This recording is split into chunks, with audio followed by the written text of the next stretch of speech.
Petrol விலை உயர்ந்து விட்டது, டீசல் விலை உயர்ந்து விட்டது, சமையல் எரிவாயு விலை உயர்ந்து விட்டது. சமையல் எரிவாயுவுக்கு என்று 100 ரூபாய் மானியம் தருகிறேன் என்று கூறினார். அதை கொடுத்தாரா? அதுவும் கிடையாது. கரண்ட் பில் விலை 3 முறை உயர்த்தி விட்டார்கள், பல மடங்கு உயர்ந்து விட்டார்கள்.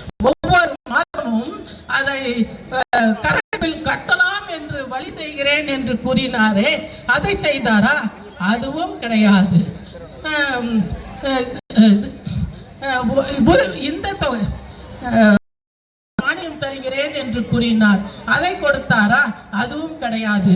நீட் தேர்வை ரத்து செய்கிறேன் என்று கூறினாரா? அதுவும் கிடையாது. அவர் செய்த சாதனைகள் இதுதான் திராவிட மாடல் ஆட்சி என்று. ஆனால் எங்கள் புரட்சி தலைவியின் ஆட்சி ஒரு பொற்கால ஆட்சியாக இருந்தது.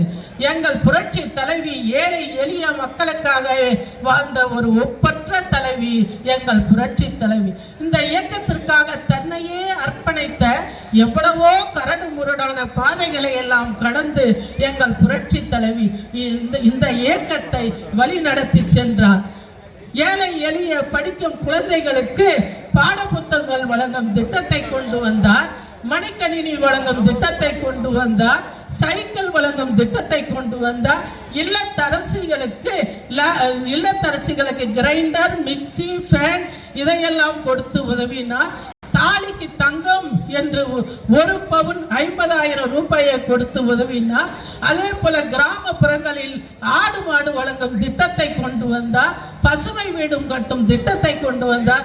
இப்படி ஏழை எளிய மக்களுக்காகவே வாழ்ந்த நமது புரட்சி தலைவி இன்றைக்கு வங்கக்கடலின் ஓரத்திலேயே சந்தன பேழைக்குள்ளேயே இன்றைக்கு உறங்கிக் கொண்டிருக்கிறார்.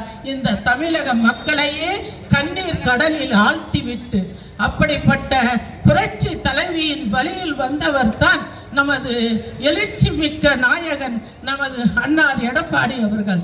அம்மா விட்டு சென்ற இயக்கத்தை 4½ ஆண்டு காலமும் சீரோடும் சிறப்போடும் செயலாற்றி ஆட்சியை செய்தவர் நமது அண்ணார் எடப்பாடி.